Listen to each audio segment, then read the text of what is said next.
Hello,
welcome back to Crypto Warehouse. Yes, welcome back. I am Mike and I'm with Brogan. Hello. And tonight is the Chill Show where we take a look at the week's news in crypto.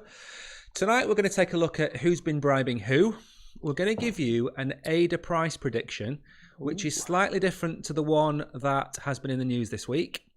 We have some NFT and metaverse news, and at the very end we have a game called Shrapnel that Brogan will be giving you a preview of. It's very, very cool looking. Which is very cool looking indeed. Yes. So, before we start, please remember to like the video. By liking the video, you help us to go up the algorithm and more people find us. Yes. Which helps us grow the channel. Absolutely. So do you want to go through the channel stats? Because we've been doing quite well, haven't we? Yes, we have. So we'll look at YouTube and TikTok. I normally want to look at. So YouTube, 233 subscribers. Not bad. Pretty good, actually. Not bad. I think we had a dip for a bit, but then it came back. Come back. It's come back. It's come back. Yes. Hold on. And TikTok. Here we are, yes. I believe we have plans to start streaming on TikTok. We have 320 followers currently. You need about 1,000 to stream on there. Yeah. So we're gonna try and work on our TikToks. We are to stream. Is the end of the show talking about TikTok, or are we going to talk about Gwyneth Paltrow? Well, we're going to be here for about 2 hours. Or are we going to talk about both? Both at this point, because I haven't said it yet, have we? You haven't said it yet. We are going to be streaming until we hit, what was the milestone? 10 likes. 10 likes. 10 likes. Just mix 10 views and 20 likes.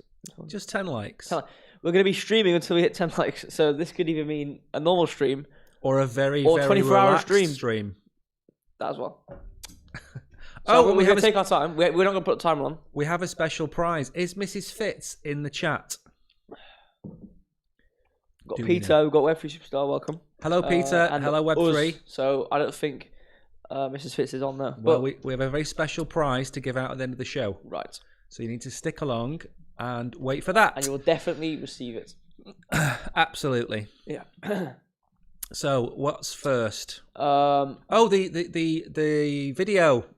We've got a video to market cap.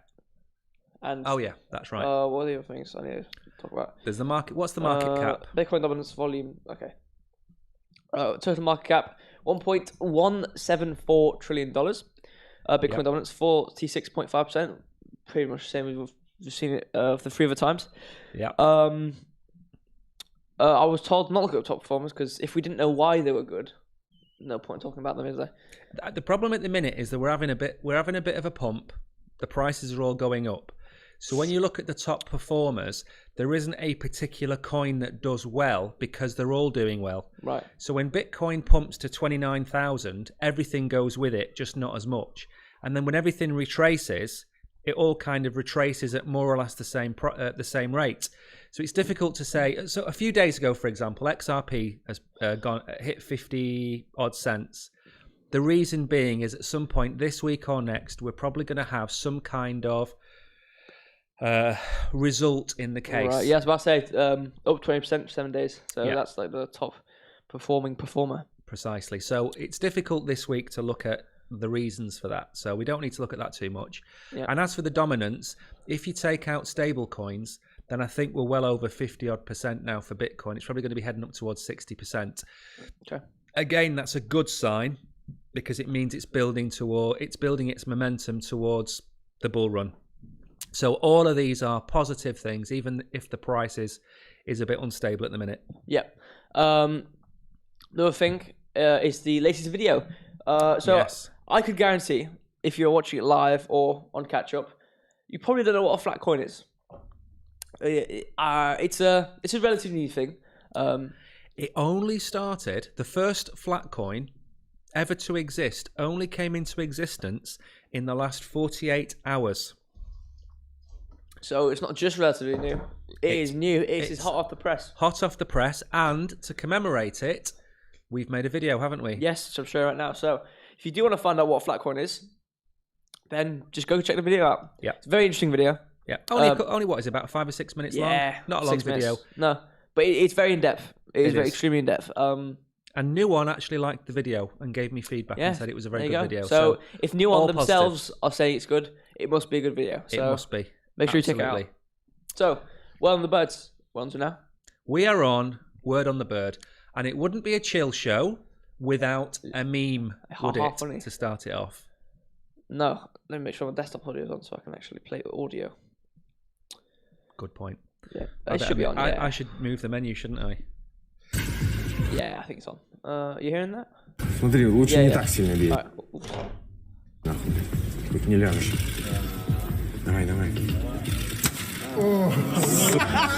Это был вызов, ёбаный рот. Смотри, лучше не так сильно бей, нахуй, хоть не ляжешь. Давай. Any minute now. I'm playing like... Это был вызов, ёбаный рот. So, I think we could safely say the last few weeks, Bitcoin has been slapping the face off bears. Yeah. And I know Web3 Superstar on Twitter has been giving the bears some proper roasting. Right. There's still people calling for $12,000 Bitcoin. There's still people calling for $3,000 Bitcoin. And some people won't change. Some people won't change. There are perma bears as well as perma bulls, and some people are we're never going to see $12,000 Bitcoin ever again. No. There's a deviation. There's an upbound, low bound. There's like normally you see data it goes like this, right? Same IQ, same everything. There's always going to be these people at these two ends. Yeah. Who aren't? It's just stragglers. Absolutely. So yeah. Which one? What's next? I believe it's I saw this one on Twitter. It was very interesting and funny because a lot of people do this. They've done calculators. They put Doom on calculators. Now they put it on the blockchain. Over the Bitcoin blockchain, someone put a minimalist version of the legendary game Doom into BTC block 774526 in the size of only 31 kilobyte. Over the Bitcoin blockchain, someone there you go. 30k, 31k to put an entire game. Very impressive.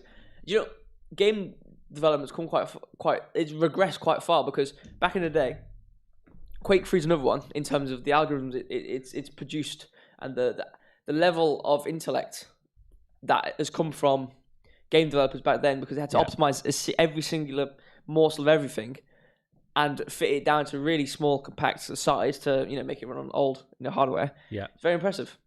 Very, very impressive. Very impressive. So, third tweet. So this is the is this the CBDC? Yes. Protest. Yep.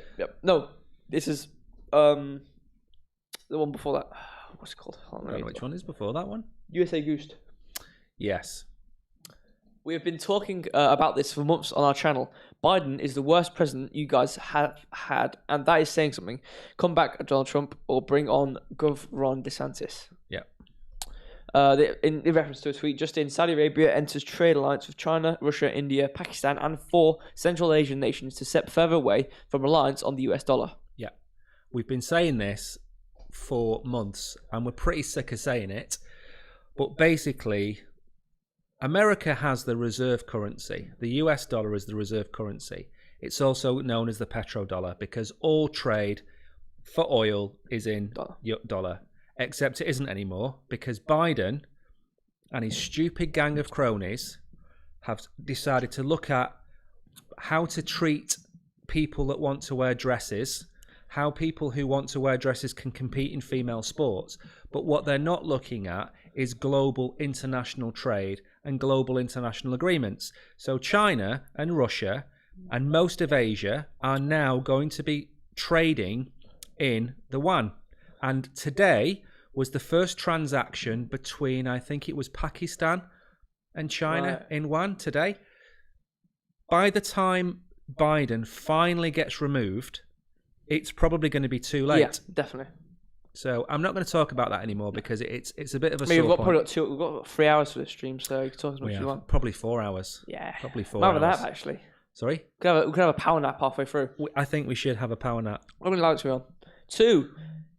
It's going up slowly, but you know we're only 12 minutes in. You don't know. We're only 10 minutes into the stream, so I shouldn't say anything. No. So we are on to the final word on the bird. Are we not? Yes. This is on the CBDC protests in England. Yeah. I press enter and I'm all the way down the page. You lose cash, and this is what we must not let them do. When we lose cash, if we lose cash, and you've only got central bank digital currencies, the computer will know what it is you're trying to do before you even do it, and they will prevent you from doing it. If, for example, they say you can't leave your house more than 5 miles, you try and buy a bottle of water 6 miles from home, you won't be able to. I'm not kidding. That's those. So many reasons why you should retain cash. It's offensive that the politicians believe that they have a right to all of your information at all times. With you lose cash, and this is what we must not let them do. Yeah. So we've talked about this before as well. It's countless times, CBDCs and how bad they are in government You've got control. CBDCs, you've got 15-minute cities. It's all in together. It's all grouped together. Digital currencies are not a bad thing. Unfortunately, you put them in the hands of politicians and they become a bad thing. Yep. The same way when you talk about the atomic bomb. It was the invention was supposed to help mankind, not destroy it. And that's the same with CBDCs. They'll be put into the hands of the Australian government. The Chinese government is already doing it. The American government are going to do it. The UK government wants to do it. They're all trying to control your money. If you're overweight, you can't have takeaway food. If they think you drink too much, you can't buy alcohol. Yep. If you go too far from your house, you won't be able to spend the money in your pocket. And to make sure you can't keep your money on your wallet, they're going to limit the amount of money you can have on your persons to £10,000. Yep. So you have to keep your money in the bank. There's nowhere you can put it. So that's all it's to do. It's all to do with control. But we've done videos on this in the past, which are on our channel that you can go and look up. So let's move on. So first ask. I mean, it just gets worse and worse for Sam Bankman-Fried. It does. And it's not just worse and worse for him. His crimes are being found. And they're just piling up. Yep. So as well as being the second largest donor to the Democrat Party in history, as well as the fact that Biden has now gone after CZ. CZ was the guy who basically ratted on FTX being a bad company. So because FTX collapsed, rather than going after FTX and everybody associated with FTX, they go after CZ for being the whistleblower on FTX. Meanwhile, our good friend Sam Bankman-Fried has been getting up to bribery, hasn't he? He has. $40 million worth of it. $40 million. Who was he bribing this time? Let's find out. FTX founder Bankman-Fried charged with paying a $40 million bribe. FTX founder Sam Bankman-Fried was charged with directing $40 million in bribes to one or more Chinese officials to unfreeze assets relating to his cryptocurrency business in a newly rewritten indictment unsealed Tuesday. The charge of conspiracy to violate the anti-bribery provisions of the Foreign Corrupt Practices Act raises the number of charges he faces to 13 after he was arrested in the Bahamas in December and brought to the United States soon afterward. The indictment was returned on Monday. It's basically, that's basically, I mean, there's just words now. He's paid $40 million to Chinese officials, to try and get access to his frozen assets. So let me ask you a question. Right. Sam Bankman-Fried has committed an $8 billion crime, would you say? I think that's about the size of the hole in FTX's books. Mm-hmm. And he is currently on house arrest. They're now uncovering these bribes that he's done. Compared to the bankers from Silvergate, etc., why are none of them being looked at with the same microscope as Sam Bankman-Fried when they're all as corrupt as each other? I think it's because of setting an example. Because the situation, I mean, we've seen this a lot with, a lot of rules. I mean, we've spoken before, like how there needs to be a framework and people are just getting, caught out, getting harsh treatment, and then being set as an example in terms of, what to do and what not to do. So they're making a framework based off of previous wrongdoings instead of actually setting out rules. Yeah. Or the government I'm talking about. So I think he's being looked into harsher than anyone else which have occurred afterwards. Yeah. Because of the fact of how big FTX was. In mainstream, media, how big FTX was. He made a name for himself, and the fact that he fell off like he did, I think they're focusing on him more because of how everyone knows of him and everyone knows what's going on. So we'll do a harsh thing, or treat him harshly. Do you think it could be? Banks are banks, aren't they? Yeah. So when banks when banks struggle or become insolvent, what happens? The government bails them out. Yep. They want to make an example out of crypto, don't they?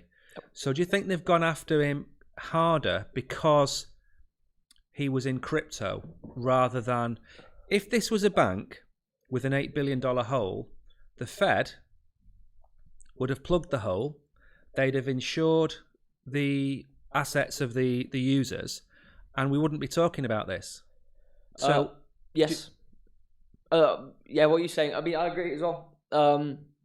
We saw it with not literally last stream, I think it was, we talked about NASDAQ, and we basically spoke about how their preferred people, whether it be banks or government bodies, they prefer because obviously they can control that and they can work with them. Yeah. So they'd rather have NASDAQ supplying or allowing Bitcoin to be what is it exactly? It's not hold, but like as a value. They've proxy to Bitcoin. Yeah, they've got a deficit, I suppose you'd call it, on the books, where their assets and their liabilities are out by $8 billion. So they have assets, but just their liabilities were called in. And at the time they were called in, they only had 11% reserve. So the issue was there was a bank run on FTX, and it caused them to have to liquidate their assets faster and then lose. The same way that happened in Silvergate Bank. They had to liquidate their assets too quickly, which means sell them at a loss, which just made the hole bigger and bigger and bigger. What I said was with the NASDAQ and Bitcoin. Yeah. We've seen it. It's you're not buying Bitcoin. It's they'll have another company did it. That's what I want to say. But okay, wait, it doesn't really matter what I'm saying. The control they have over, a traditionalist, thing that's already been set up, as opposed to crypto. It's a scary thing for a government to have crypto be so big and growing so fast. So like you said, they're going to make an example out of Sam Fried. One, because of the murky waters. So it's a new situation in terms of crypto. So they want to make a bad example, so that people won't do it again. Yeah. Or do something similar.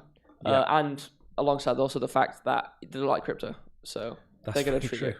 They don't like crypto. More harsh.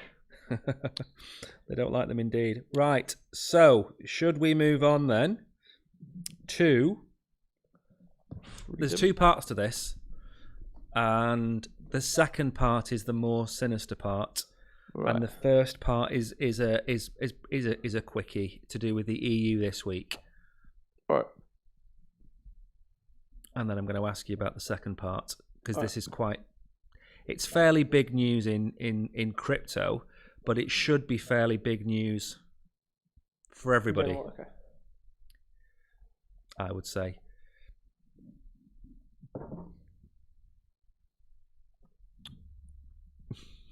God, all time in the world. So, European lawmakers impose a €1,000 limit on unverified crypto users. While the European government is still working on its regulatory approach towards cryptocurrency regulation, a part of the body, why so many commas? A part of the body, which is the lawmakers, have a.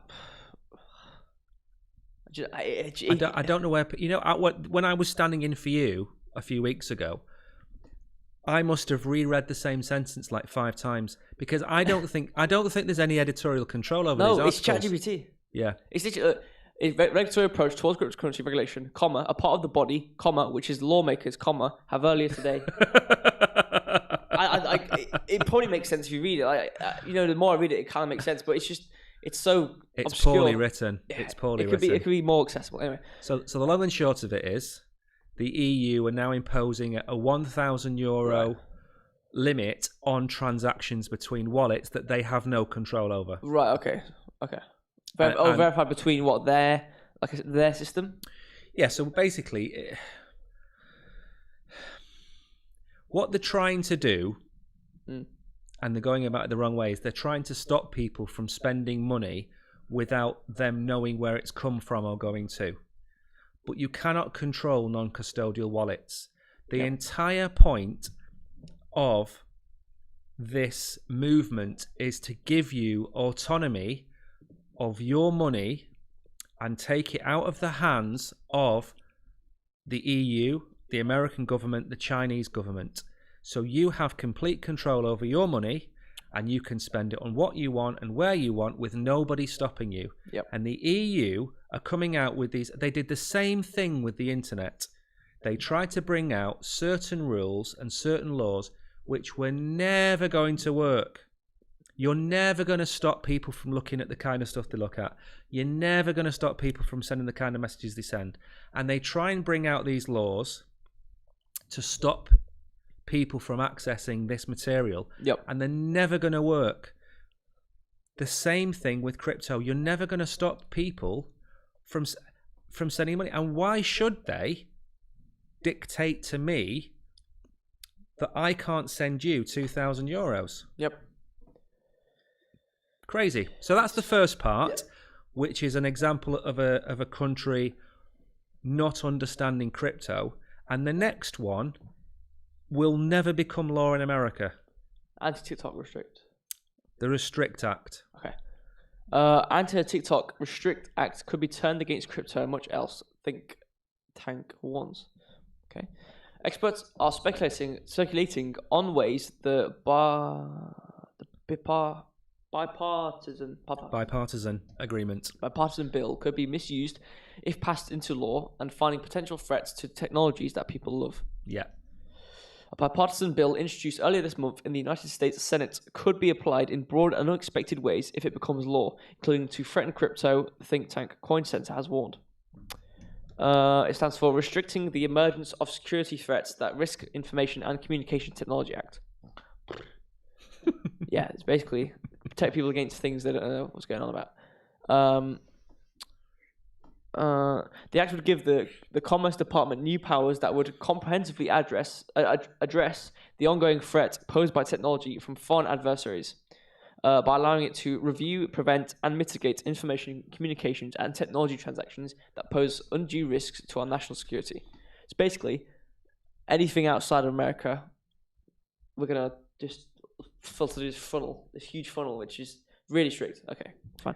So just to give you an example, many years ago, there was something called PGP, which have you heard of PGP? Pretty good privacy. Right. It was encryption for your email. Okay. So you could send, you could send an email to me. It would be PGP encrypted, and nobody could hack it. And the guys that came out with it in the States had all kinds of lawsuits thrown at them by the American government because the American government wanted to read your emails. American government has no right to read your emails.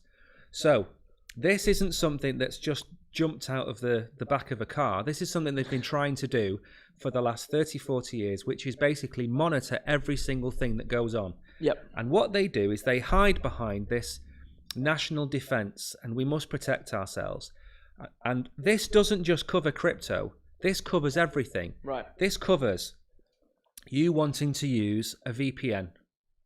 This covers you wanting to use a different browser, a Tor browser, which bounces your location off multiple places so people don't know who you are. Yeah. Right? So it stops you from using a Tor browser. It stops you from using VPNs. It will stop you from being able to access your crypto if your crypto is in a certain part of the world. It stops people, companies like TikTok. It's basically a Big Brother act that basically says, we decide what you can look at.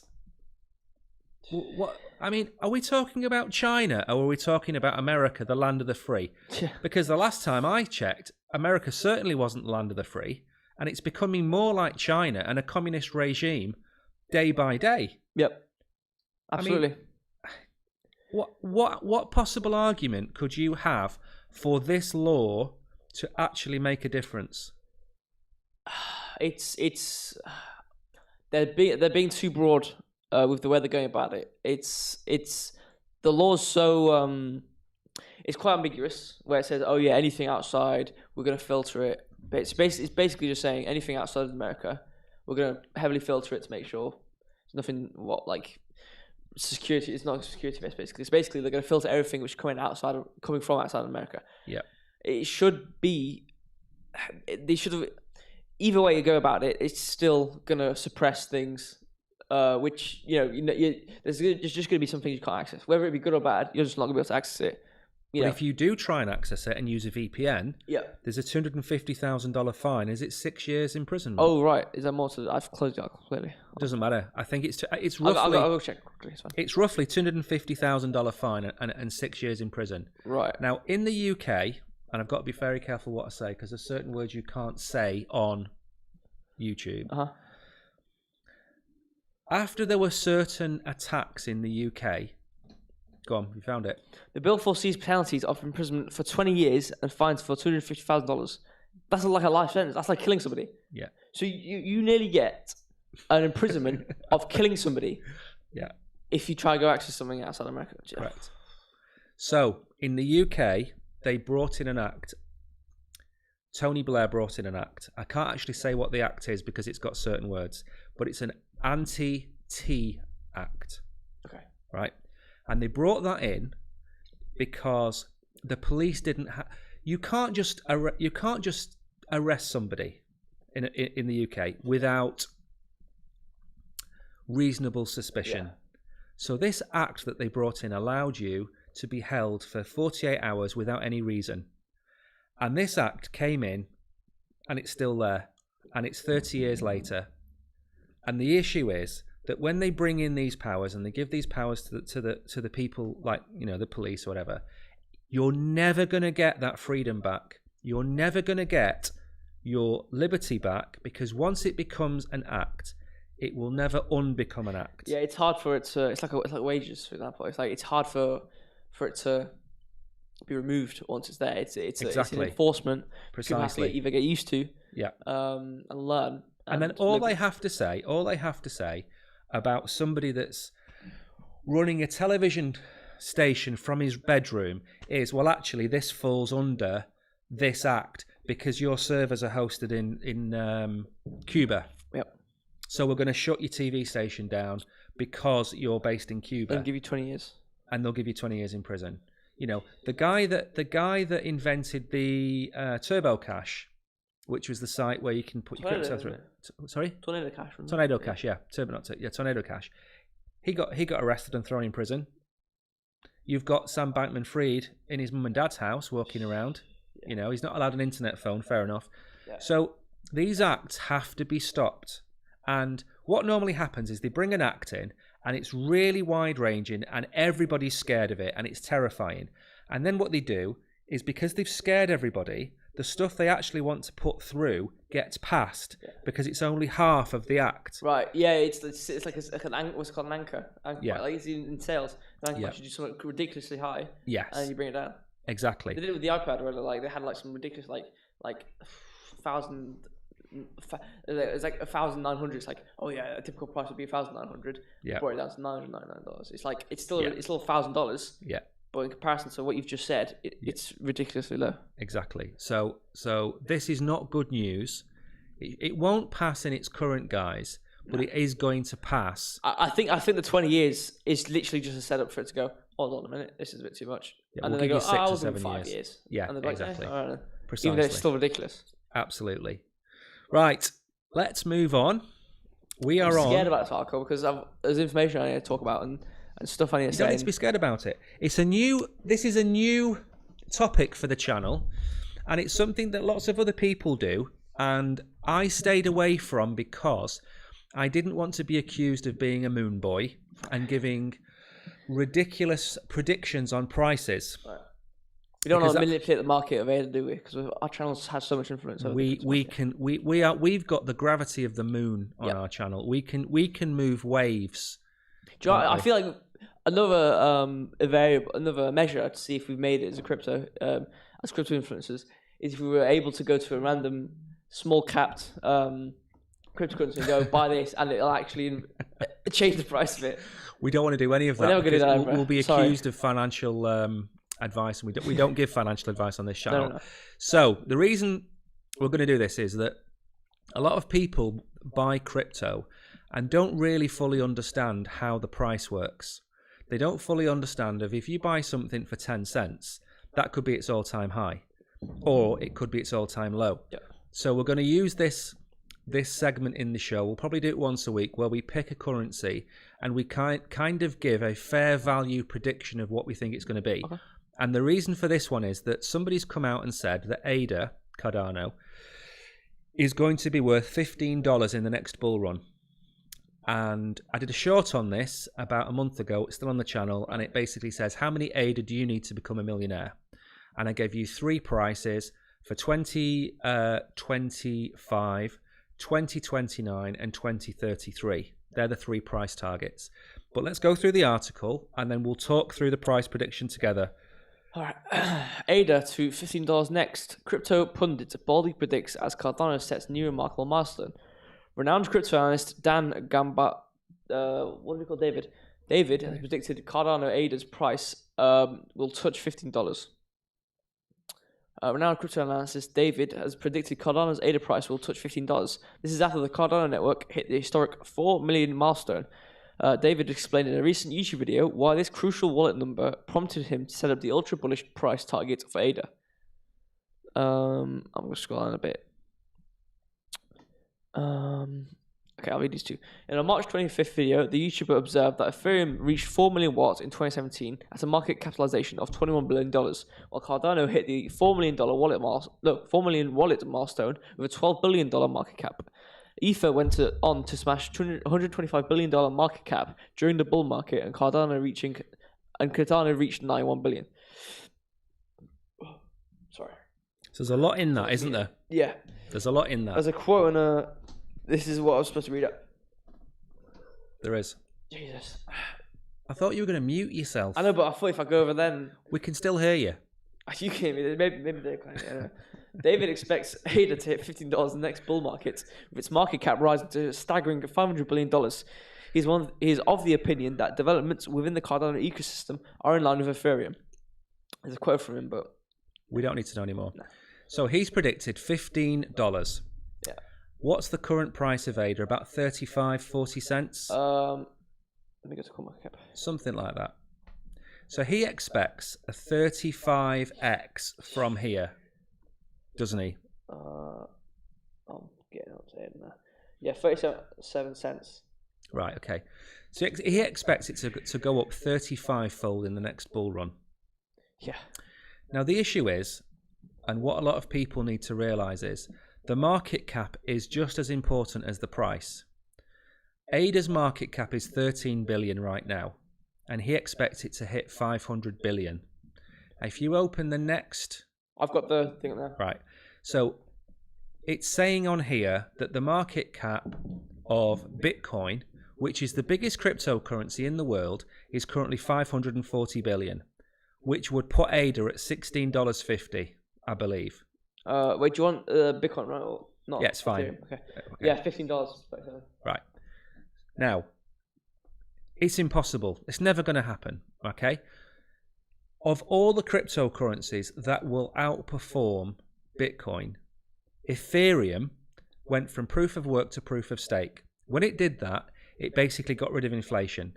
It's the most deflationary, it's the highest capped deflationary cryptocurrency in the world. It has lower inflation than Bitcoin. It's actually got minus 0.2 or 0.5% inflation. So there are less and less Ethereum every day. Bitcoin has its block rewards, which is pushing the number of Bitcoin into existence up every day. ADA is the same, although the inflation is very low. So for him to turn around and say it's going to do a 35x from here, it's very difficult to move a $13 billion market cap coin to 500 billion.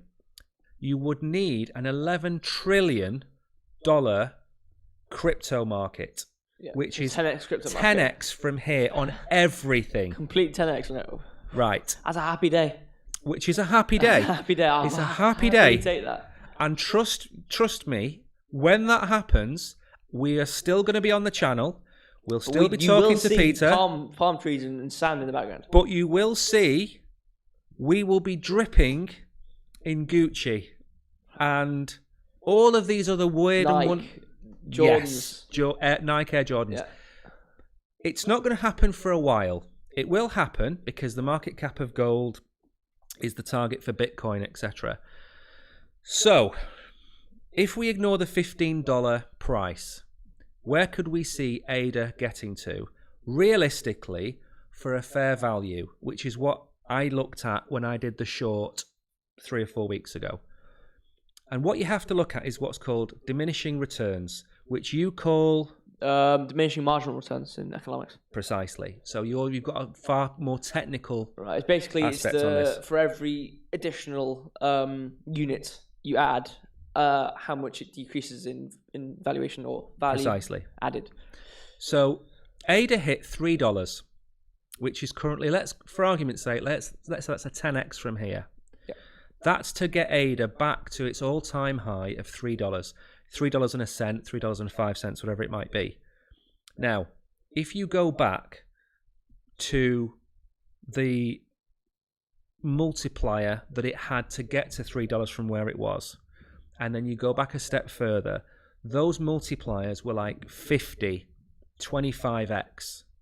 It's now at $13 billion. To get back to its all-time high, it needs to do a 10x. So my prediction for 2025 is a 25x from here, 20 to 25x from here. So my price prediction for ADA, based on diminishing returns, based on the size of its market cap, is $6.50. That's my prediction for the top. Okay. At a push, with huge institutional investment into crypto in the next couple of years, it might push $8 at a push.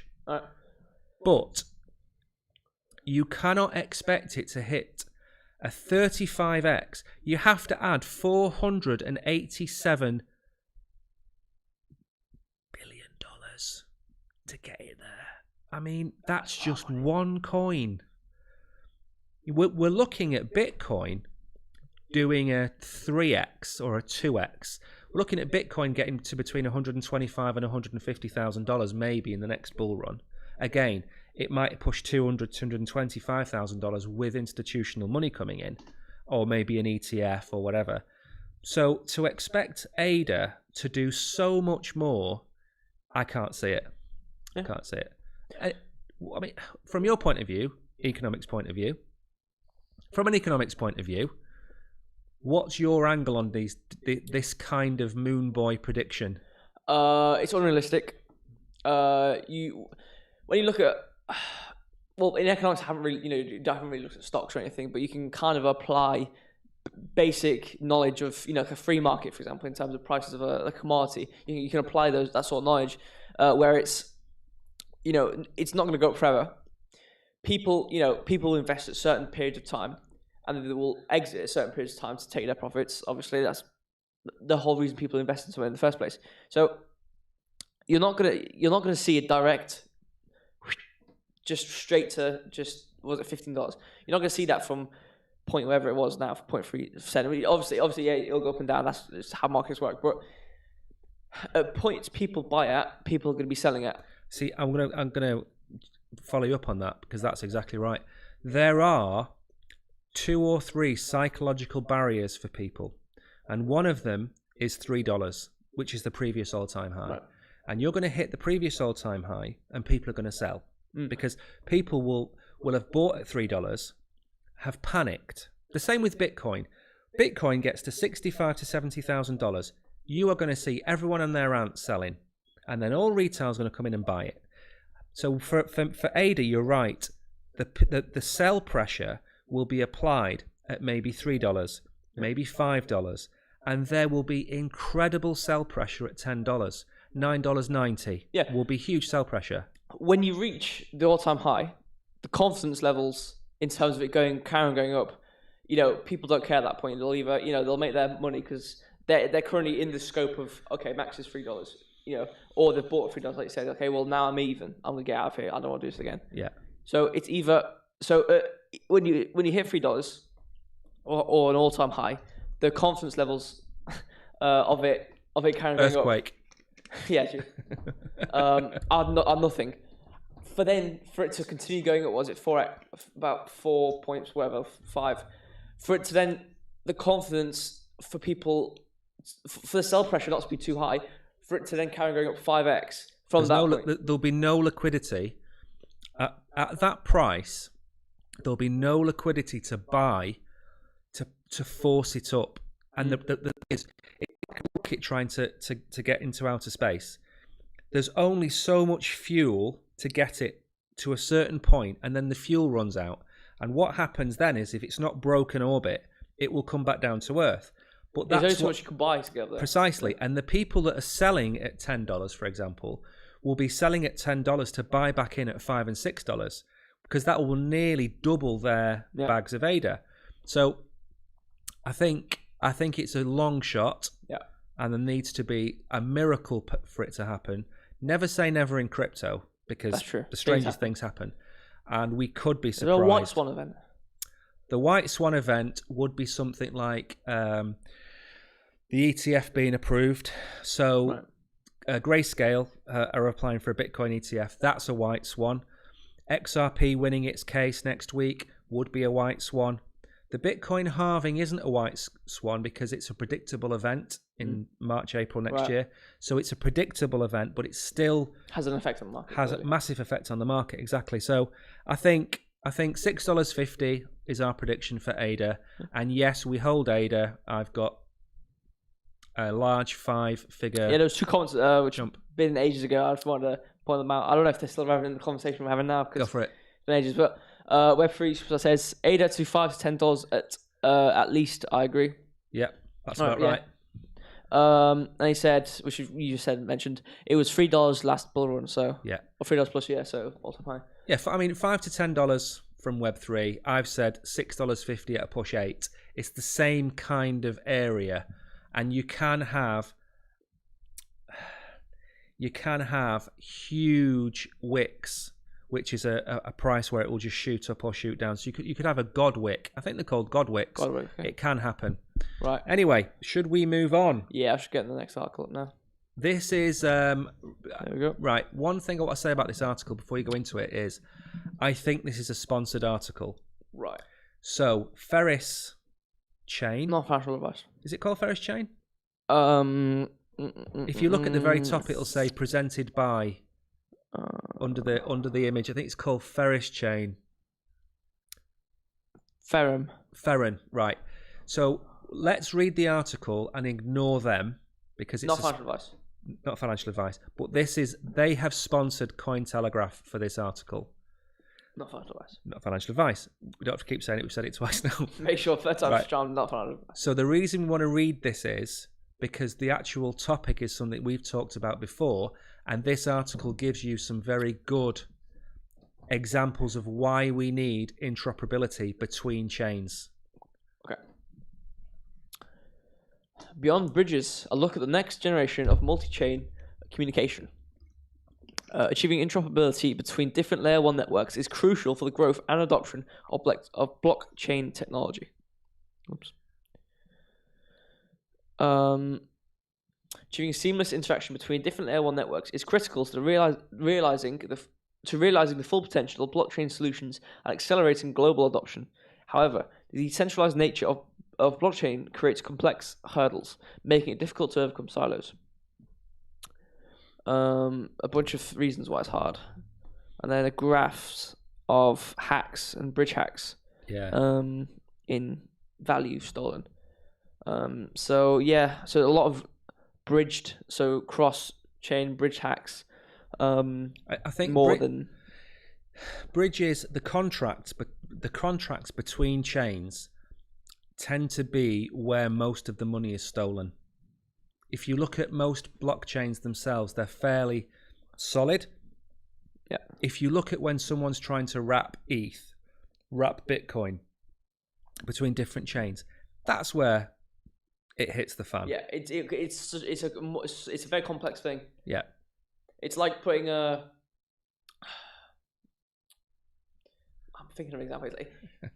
It's like putting a triangle in a square hole, right? Technically, you could jam it in, depending on if it's equilateral or not. Yeah. But it's not supposed to go there. No, I mean Ethereum did it. They brought out the Ethereum virtual machine, the EVM, yeah. And that was a way of allowing connectivity to the Ethereum blockchain, but it never really solved the problem of moving, for example, Solana or Bitcoin, and you can wrap them. But there's a couple of really good examples on here that I want to look at and ask you some questions about. One of them is being multi-chain staking, and the reason I like that is that Charles Hodgkinson, I can never get his name right. Hodgkinson. He suggested connecting the Cardano network to Solana, right, where you could stake your ADA, because it's a proof of stake network blockchain. You could stake your ADA, and rather than earning ADA, you would be able to earn Solana because you could use your ADA to secure the Solana network. Okay. Now, this is the kind of stuff that gets people excited. Maybe not the man in the street, but people who are invested in crypto and understand how it works. At the minute, it's a bit like having 15 different internets, and they don't really talk to each other. And what we really want is to get to a situation where everything can move in a fluid path between one blockchain and another, and nobody know that it's gone from the Solana network to the Ethereum network. Yeah. That's where I want to get to. But there's a couple of examples if you want to scroll down. I think there's like 4 or 5 examples. Basically saying the Ferrum network does this, and the examples are interoperable metaverses. Metaverse assets can be traded seamlessly regardless of which chain they originate from. Multi-chain staking. Multi-chain staking will allow users to stake tokens on one chain and receive rewards on another. Multi-chain smart contracts and tokens. Users can deploy token smart contracts on Ferrum and see those tokens operate across multiple chains. Yeah. This is also possible with non-fungible tokens. Yeah. Multi-chain DeFi. The Ferrum infrastructure can support a cross-chain DeFi environment. For example, developers can build multi-chain decentralized exchanges and lending services. The multi-chain assets and tokens can balance liquidity across networks. So on that example, for example, There's Beefy Finance, which I'd recommend everybody to look at. We've actually done a video about Beefy Finance. It's quite a big feast of famine, whatever it was. There's about 15 different blockchains on Beefy. Beefy has its own token.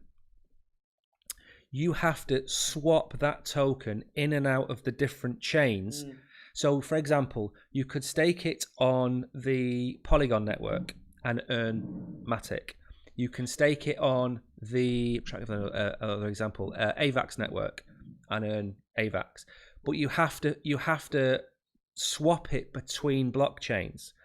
And what you want to do, you don't want to do any of that. You want to go and say, right, I've got my Beefy. I want to earn Matic. I want to earn Bitcoin. I want to earn Ethereum. And everything else that goes on in the background is of no importance to you, is it? No. You don't care. You let me ask you another question about this. Before we do, the people who've joined, the 8 people are now watching. Brilliant. Hello, everybody. Please make sure you do subscribe to the channel, turn the notification on, and like the video, like the stream and other videos. We are not leaving this stream until we get 10 likes. So please like. Do us a favour. I need a shave, and we're going to run out of beer soon. So just for those 2 reasons. Yeah. So you're on Beefy Finance. You have to swap your coins between different chains. Question, isn't it? Sorry? It's a question, isn't it? I'm going to ask you a question, You're on Beefy Finance. You have your MetaMask wallet. You've got multiple chains on your MetaMask wallet, and you've got Beefy. Let's say you've got one Beefy because they're worth like $400 or $500. For you to stake that and earn Ethereum, you have to move your Beefy, for example, from the Matic Polygon network to the Ethereum network, or you've got to move it to the Avalanche network. Right. You don't want to do that, do you? All you care about is earning a particular coin on your Beefy. That's my question. Where's the question? What I'm saying is, in an ideal world, you don't care about having these multiple chains. No. You want a DeFi platform that you can go to and say, I have 100 Solana, I want to earn Ethereum. I have 1,000 Matic, and I want to earn, think of another example, I want to earn USDC. Right? That's all you care about, isn't it? Yep. That'll do. What's next? That's the question. I'm really finding it hard to pull the question out of this sentence. Is it the fact that I led you to the answer, but I couldn't make you see it, so it's fine. Let's move on. What are the other examples of that? Or there's one more. Multi-chain wallet. Developers can build a universal digital wallet to interact with EVM and non-EVM compatible networks. Cool. Yay. So why is this important? It's not important for the people watching us now because they know about crypto. It's important for people who are coming to crypto. If we want to make a $15 ADA, if we want to make a $1 million Bitcoin or a $100,000 Ethereum, we need more people in crypto. If we're at 1% penetration or 2% penetration into people buying crypto, that needs to be 20, 30, 40% of people using crypto. To get from where we are now to there, we need to have these wallets that people can use and not know they're a wallet. Yeah. Don't we? Have we got comments? No, I was adding a Bitcoin GIF. It's a little spinning coins above your head. Oh, that's nice, isn't it? Right, should we move on? I have already moved on, yes. What are we on to now? Let me close this and turn it off. Oh, that's a little doge. Look at that. Let me get rid of it. Hold on. Right, I need to go to the menu. We're on to Ticketmaster. Yep. This isn't very exciting, really. I'm not going to get my knickers in a twist about this one. You've got to untwist them. Exactly. Okay. Avenged Sevenfold Tour. Ticketmaster pilots NFT-enabled pre-sale for ticket priority. To eliminate scalping. Yep. This is when they get cheap prices and sell them off, right, or something like that. I'm going to make a loud noise. So I'm going to put myself on mute. Bot activity. That was a very loud noise, actually. Loud noise. It went absolutely everywhere. Have you got a tissue? Okay. To eliminate scalping, bot activity at long wait times, Ticketmaster is partnering with Avenged Sevenfold to launch its Ethereum NFT token gating feature. As part of this partnership, the heavy metal band tested the feature with their Death Bats Club NFT collection prior to its full integration. Issuing more than 5 million NFTs as commemorative tokens for major events like the Super Bowl. Okay. How does it work? The purchasing process will remain unchanged. They'll link their wallet. Tickets will then be issued to the wallet associated with the NFT, giving fans the option to transfer the tickets to another wallet if needed. Yeah. Right. So basically, it's just like an NFT ticket, and yeah. But what this is, when we've talked before about memberships and utility, and people always say, why do you buy these stupid little pictures of dragons and things like that, right? Yeah. What people don't understand is that because we're at the inception of NFTs, it's still trying as a market, it's trying to walk, it's trying to learn what it is, what's its purpose in life. When you've got a band or a Ticketmaster come out and say, right, we're now going to have 10,000 Megadeth NFTs. No.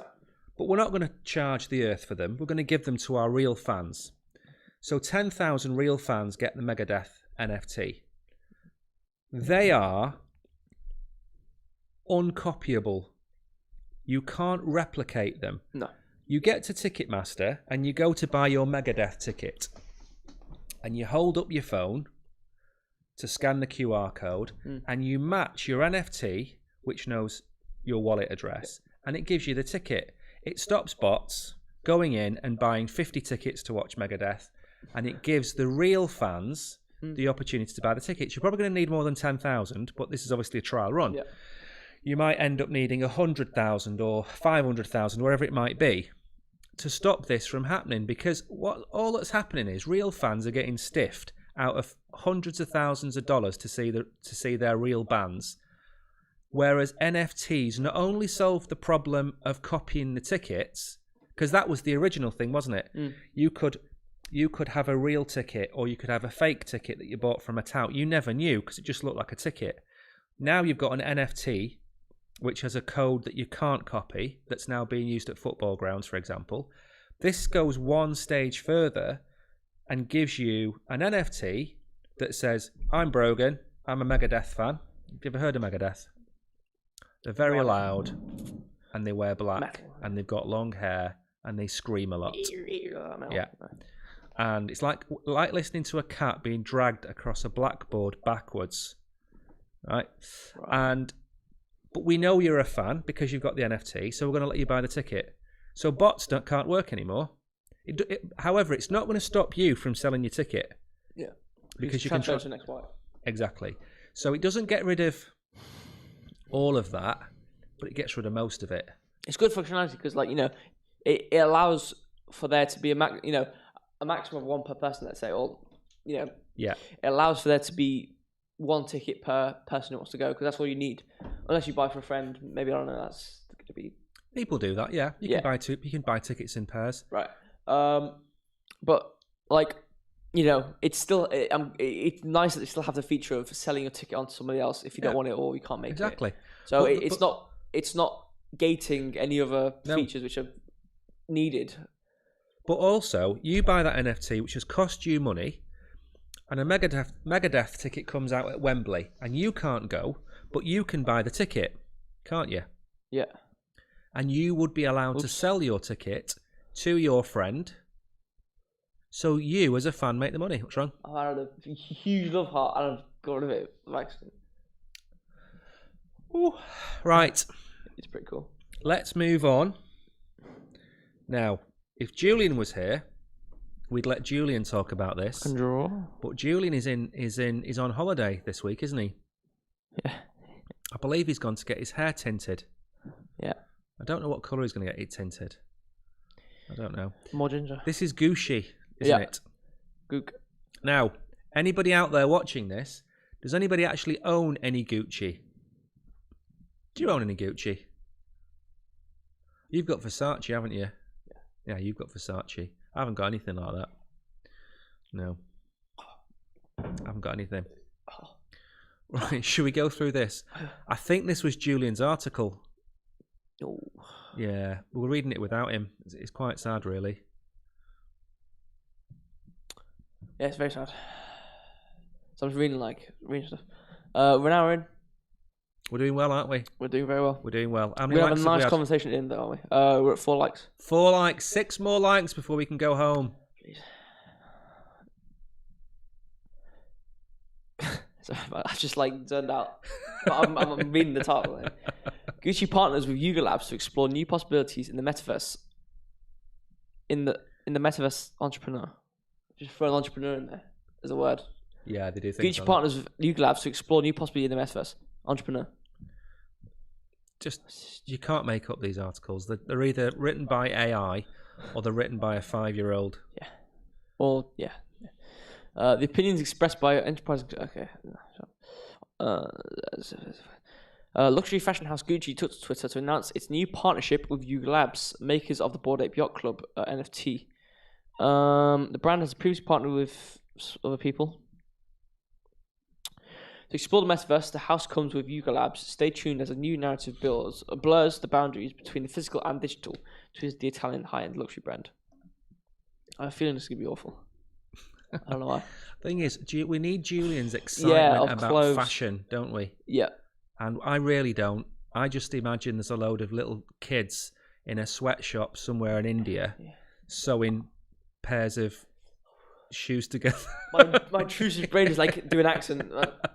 Can't do that. You know what I mean? So I don't know about. We want adoption, don't we? Yeah. This is adoption, and I'm surprised at how fast fashion labels have jumped onto the bandwagon of NFTs and the metaverse and online shops in the metaverse. I'm surprised how fast they've come to it, because they're faster than sporting brands, they're faster than music brands, they're faster than everyone. I mean, you've got not just Gucci, was it Balenciaga? Yep. Was on the ball this time last year. So I mean, Barber, I think I've done the thing as well. Who? Sorry, Barber. Yes, exactly. So they've all made this huge leap into the metaverse. Now, whether it's because they're used to this kind of We've got wait, hold on. We've got 3 likes. What happened? Did someone unlike? Maybe my things. No. Let's pause everything. Okay, no, you can carry on talking. I'm going to check this. If I'll be very disappointed if someone's unliked. So the point of the matter is that I'm very surprised they've all got on the metaverse bandwagon. Mm. But I think it's only ever going to be a good thing when these fashion brands, because people who can't aspire to wear Gucci or own Gucci can go into the metaverse and walk around in a Gucci suit. What's wrong? Someone's unliked the video. That's to keep us here. Right, I want to see more. So I'm thinking if Peter has liked, Angela has liked, Web3 Superstar has liked, that's 3. I mean, new people must want to see us. Exactly. I want to say this. You said Indians in the sweatshop, right? And I just made me think of this, right? It has not a singular thing to do with anything crypto related. This is what happened today. We walk up the rock every year. Just why not? You say a prayer to Jesus at the top of the rock, don't you? Yeah. We have this year 7 Indian kid called Dylan, the highest voice you've ever heard. He was eating plants on the way up to the rock. I'm not kidding. There's this yellow plant which tastes like lemon, and we look at you. He's like, he got his plant sticking out of his mouth. Is he special? He's like, hey everybody, he's just like that, and he's got plants everywhere. He's eating things, and then he got told off by teachers, and it was just funniest thing was saying, Dylan, please stop eating plants. It's just best thing I've heard. I don't know why he's eating plants, but he is. Poor Dylan. Oh, Shout out to Dylan. Yeah, thank you, Dylan. That was the article as well. I don't even know what the point of it is. Oh, no, I missed something. The Drop Clue announcement is a potion bottle, as seen in the other side announcement. Yeah. The bottle bears the Gucci, Coda, and Era Labs logos. 10,000 Rare Creatures is an NFT What? It's a nothing burger. See, is it Yuga Labs? Yeah. A lot of what Yuga Labs do are nothing burgers. Web2 stuff says, I always I promise. Thank you. We appreciate it. I believe you. We have a special prize, by the way. Right. Is Ange Fitz watching? I believe just say yes if you are. She needs to be watching because this is a very special prize for one of our OG fans. She is watching. Right. This is what we do on this channel. We get things for our OG fans and we ship them to them. And this is for Ange. Is that on screen? I hope so. I'm not looking. Has it focused in? Probably. Do I need to do that? Yeah, you're good. You're good. Just click in front of the camera. You'll do. There we go. That's for Ange, our OG fan. And thanks for watching. We will contact you and send them to you in the post. Alright, I'll just get the next one. Right, what's next? Shrapnel. A game I've looked at. Right, so It was really good. You know what? I can compare it to. I'm trying to speak a bit louder because I'm not in the mic. I can compare it to Fortnite. That's how good it is. And everyone knows who Fortnite is. So you're going to give us a breakdown of Shrapnel. Yes. Now, Peter, this isn't my cup of tea either, but we haven't got Julian here to say bang bang, and I don't want to say bang bang, but it's a bang bang game, and it's a bit like Fortnite, and it's called Shrapnel. And do you want to know what an interesting fact is about Shrapnel? What? Julian's brother-in-law is called Roger Shrapnel, and Roger's great-grandfather was the person who invented the term shrapnel. Can you believe that? Yes. Do you not like that? That was very. You don't look impressed. Reading comments. Yeah, yeah. Right, go on then. Shrapnel, take it away. Ball's in your court. I can go to sleep for 5 minutes. So first thing, we're going to watch the trailer. Oops, felt out immediately. Unreal Engine 5.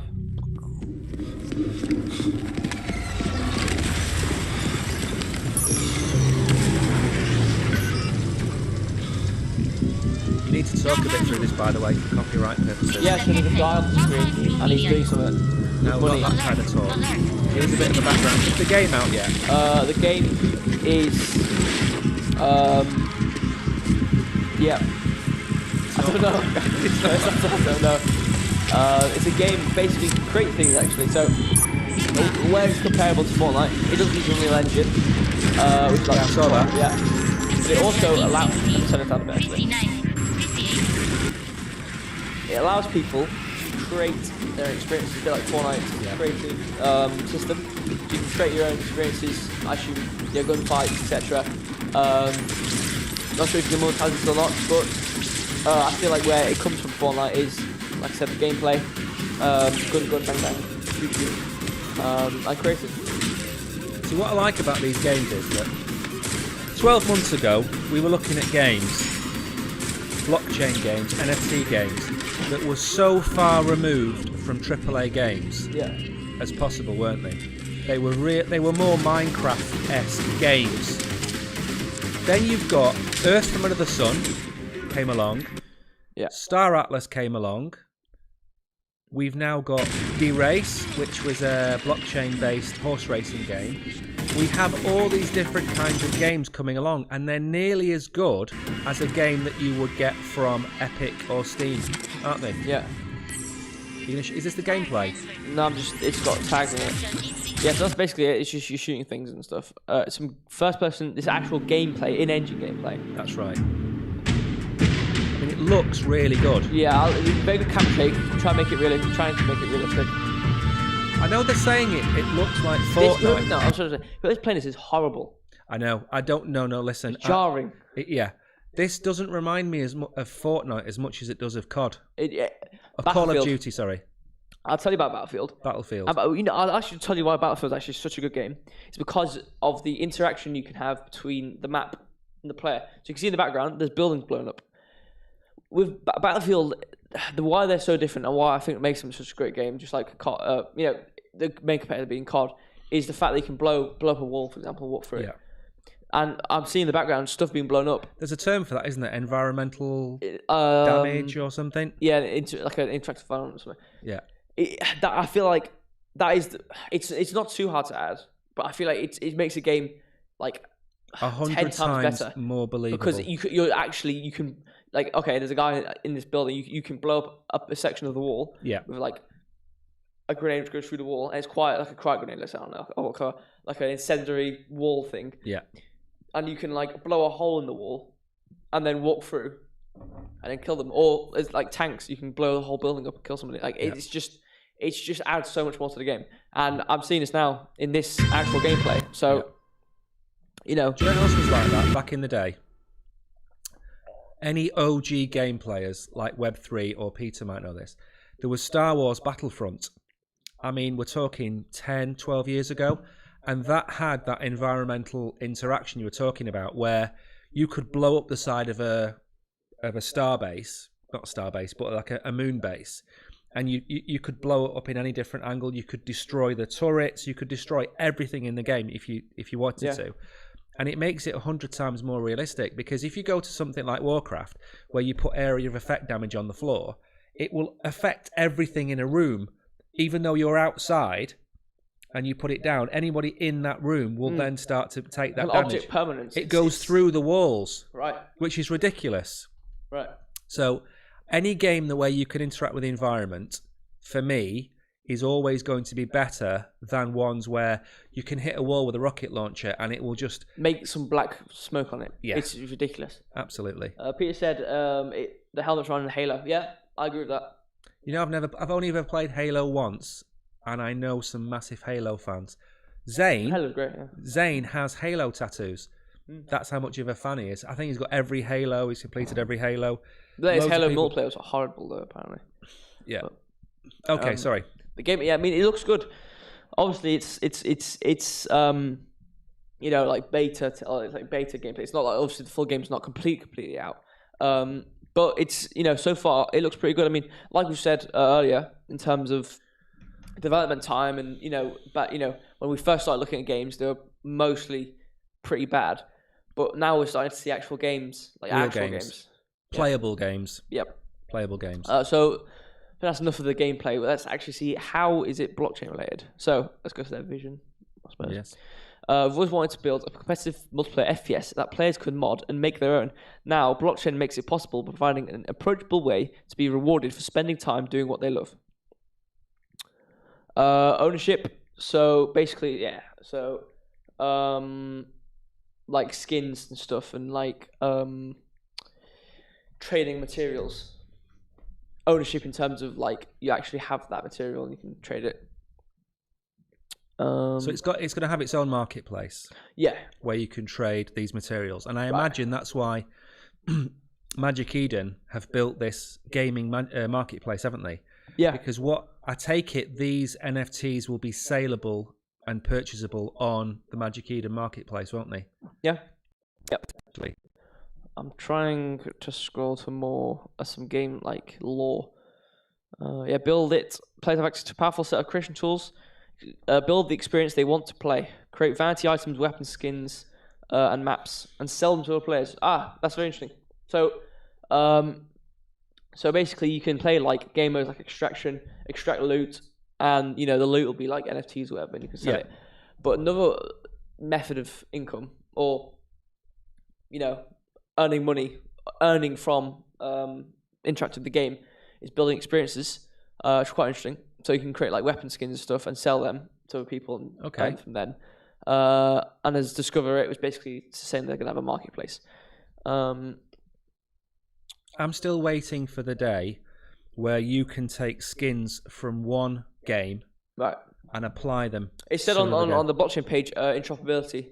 So they want to make like it be able to be used for other places. But like they say that, but at the same time, they're going to make a second game, let's say, or a second type of game. It's going to be between them two. I want interoperability between software houses building games, not necessarily. For example, you take a Halo skin and you apply it to your car that you've got in Donkey Kong Racing. Yeah. That's the kind of interoperability, not between games that they offer from their own suite of games, but games from other software houses. And as you've said time and time again, you just need to have maps that those skins can be applied to. Yeah, literally. I mean, it's just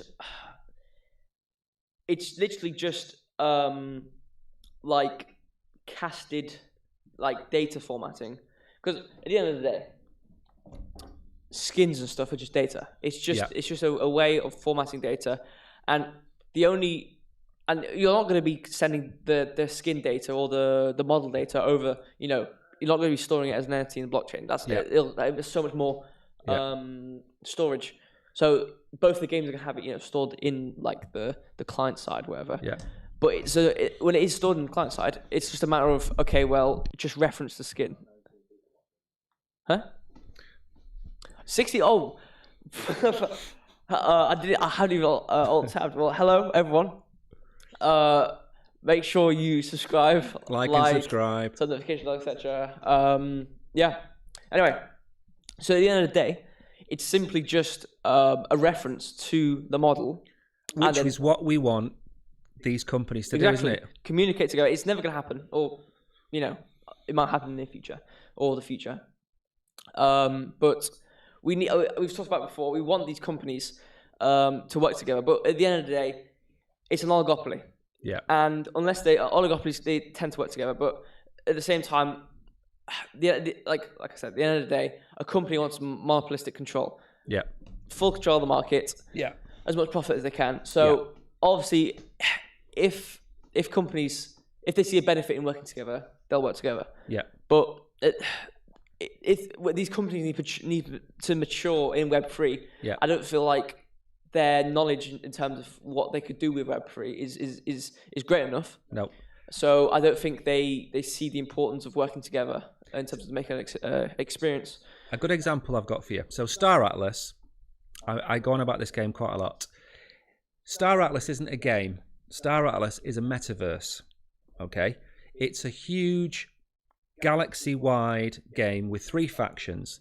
And I've said quite a few times to Michael Wagner and a few other people, this is the type of game that you want interoperability between other games and your game. And what I mean by that is, just because it's got 3 races that you can play, Uster and the other ones, that doesn't stop another NFT project being able to come along as an alien race and be integrated using the mapping technology we've talked about to put these new NFT characters into Star Atlas.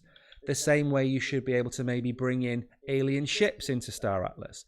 So it's not about making a game and making a few quid. It's about making a metaverse where all of these different games can interact with each other. Absolutely. So I know Yuga Labs have been talking about doing this with their games, where there's 7 or 8 different NFT projects which you can now play as in their up-and-coming games. So Yuga Labs are on the case, but I just think that software houses at the minute, they're so focused on creating their own, finishing their own games, that they're not thinking, not thinking, they don't have the resources to take it to the next level, which is, moving them to the next level. Exactly, yeah. I feel like they think too short term in the sense that they feel, okay, well, we'll just make our thing, keep our players within our own ecosystem, make the most money we can. But I feel like they should think more long term and realize how crypto can help in terms of their profits. Obviously, help for the consumer, but at the end of the day, their sole aim for a company to make profit. So having an ecosystem where all the games can work together, it'll keep the money. Obviously, they'll have to share profits between different companies who are involved in this ecosystem. But, the amount of profits they can all earn as a collective, because they'll get percentage cuts in terms of markets interacting with the marketplace. The amount of money they can earn passively, not just from initial sales and a DLC. Yeah. It's so much larger than I think they realize. Yeah. If they just convince the majority of the man in the street consumer how good using Web3 would be in terms of their gameplay, their user experience. Yeah. So I feel like they do need to try and focus on employing, and there are some companies who are doing it, or game companies who are doing it, but focus on employing more Web3 based advisors. to bring them forward. Okay. Well, Yeah. I'm on Good side conversation with with that. That was a Long, great conversation.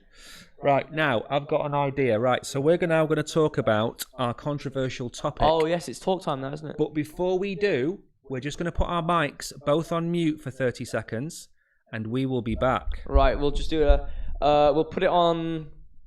Just replay the game. Put some footage of the game on. Right. Our cameras will be there, but whatever. Don't worry about that. Let me just go play gameplay. Just put the game on. Just for 30. We're going to be gone for 30 seconds. Let me get the notepad up.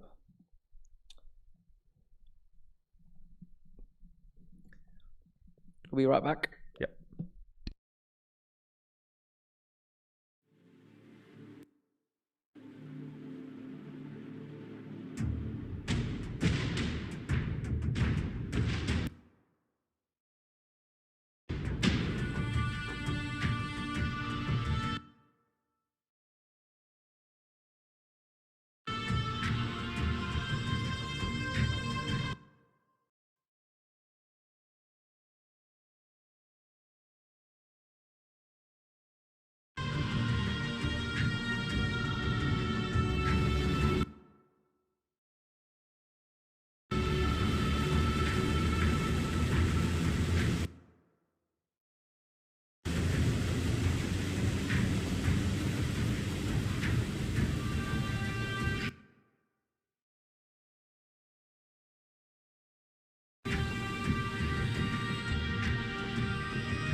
Oh, it looks so nice. It looks fucking snazzy, boys. So when did we all get a monitor like this, huh?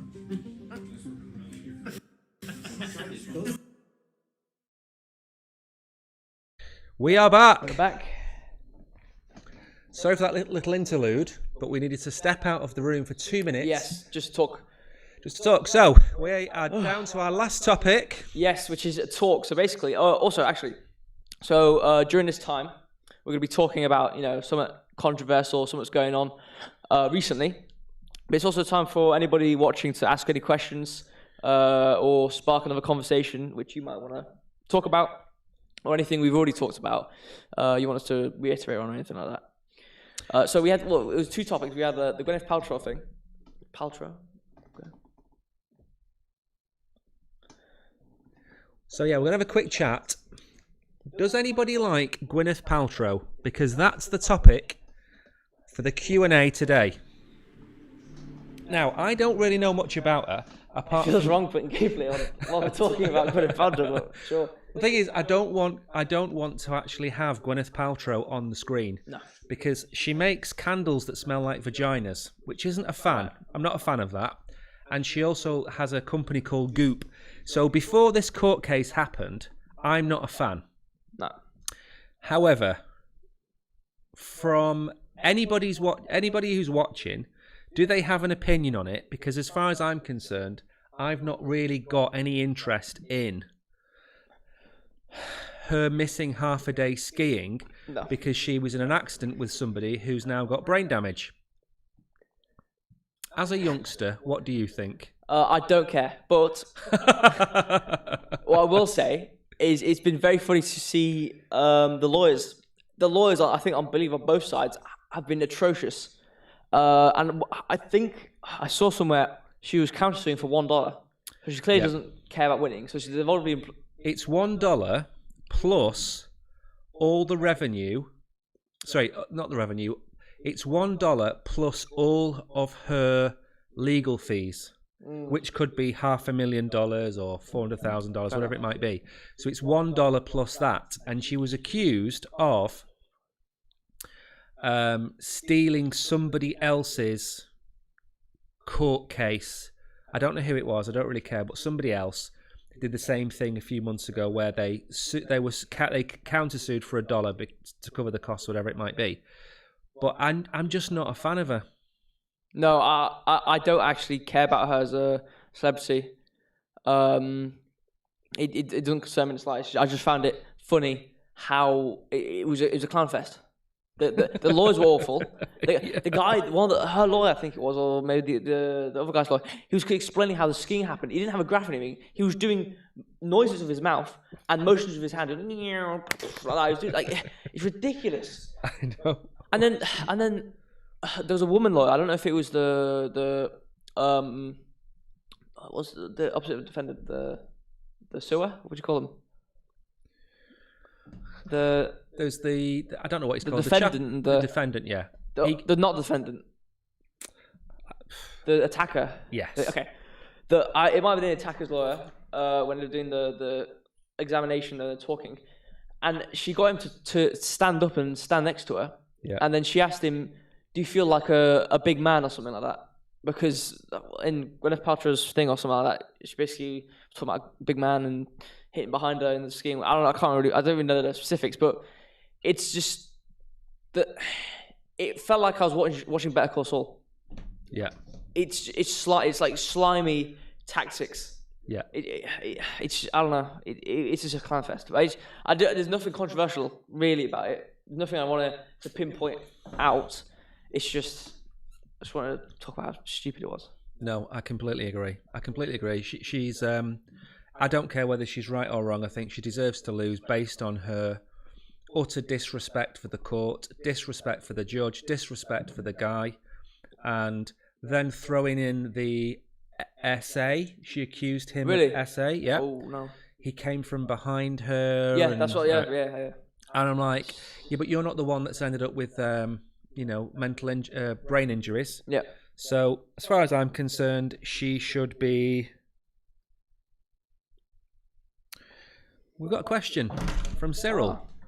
There are no airdrops on MetaMask. It is all fake. They are scams trying to get you to sign up to the airdrops online. Right. They're not, in fact, airdrops.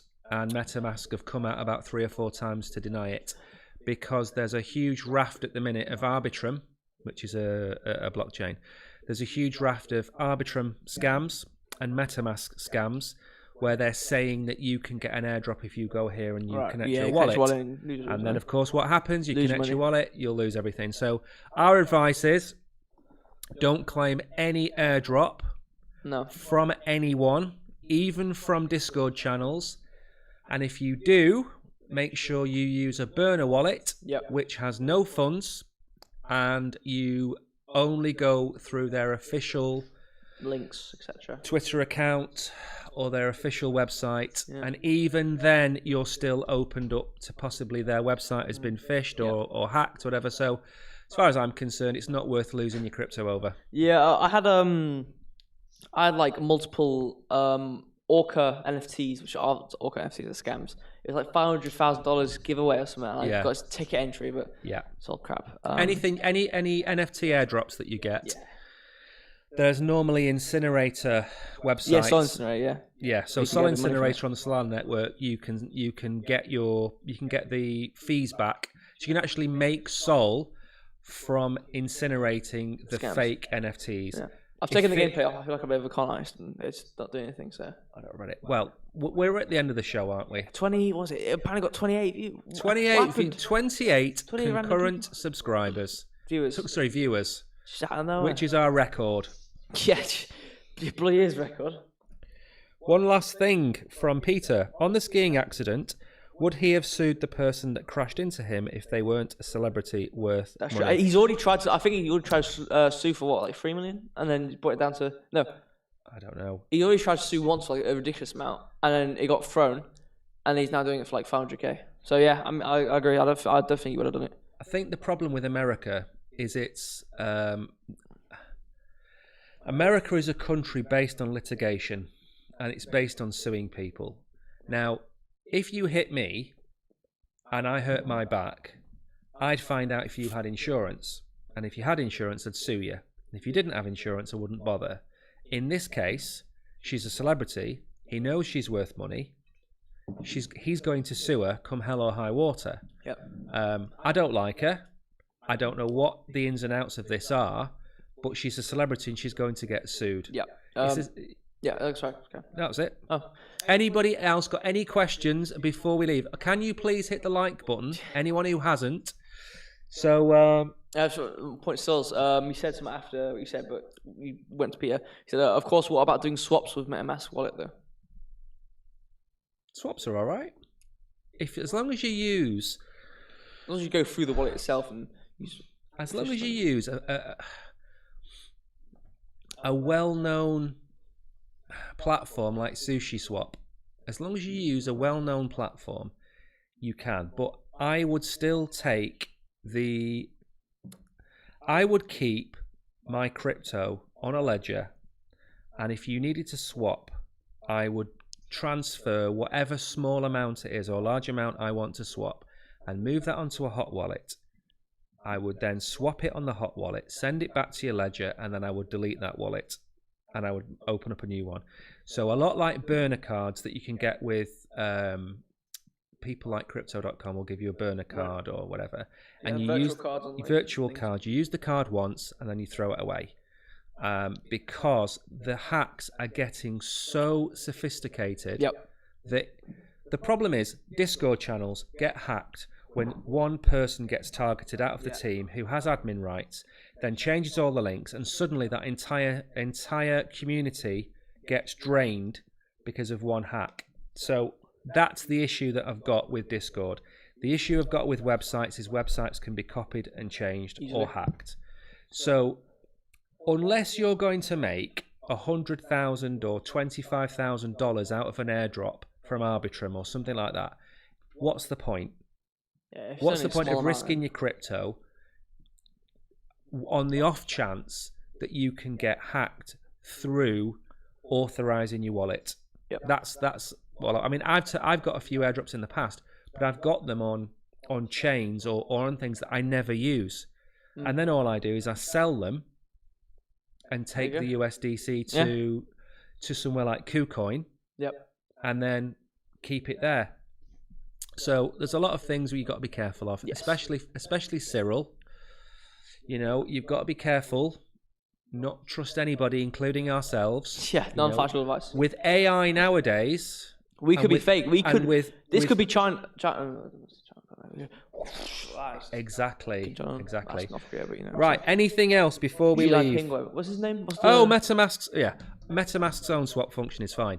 Anything within MetaMask. Yeah, if it's within the wallet. If it's in the wallet, it's fine.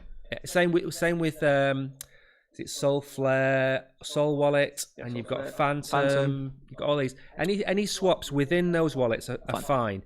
It's when you use third-party websites that I get very worried that they can be hacked, and even the best places get hacked. Especially the DeFi platforms where you can put your liquidity in. They've been drained countless times. But like you said in the previous point, and say it again, like if you do want to try, if you do really believe in it, but it's a slight bit fishy, but it's really promising, make a new wallet, transfer a tiny bit of what a small fraction of what you would put on there, and just test it out. Just obviously, as Bat said, there's no harm in testing, but at the same time, you will lose a tiny bit of money if it doesn't go wrong. But if you're willing to lose a tiny bit of money if it does go wrong, Yeah, there's nothing to lose. exactly. Right. Well, we've had a record-breaking show. Yeah. Do we want to talk about TikTok? No, we've got no time. It's half past 25 to 10. Right. We've already hit 30 concurrent That viewers. was ridiculous. Like, I was reading. Thing is, right. We had a talk, right, and we reckoned it was the gameplay in the background, and people were seeing the gameplay and going, Maybe. well, obviously it could not be, but that We'll was saying find out. is a theory. We'll find out next time. But When are we back? you try to cut me off. So I'm speaking not trying to cut you off. We've been going for an hour and 35 minutes. I think everybody needs to go to bed. It's true. Fine. When are we back? Monday. Back on Monday. Julian will be back, hopefully, and we will have our Alpha show, which is our 45-minute show where we try and do things as quickly as possible. Tonight is our chill show where we drink, we talk about Gwyneth Paltrow, and we generally answer any questions that you've got. We had a prize giveaway for one of our OGs. Winners. So, lots of goodies for watching Crypto Just drop Warehouse. them on the floor. I haven't dropped them on the floor, they're in the box. Anyway, thank you for watching, everybody. Thank you. Really do appreciate it. And we'll see you on Monday. Yep. Goodbye. Goodbye.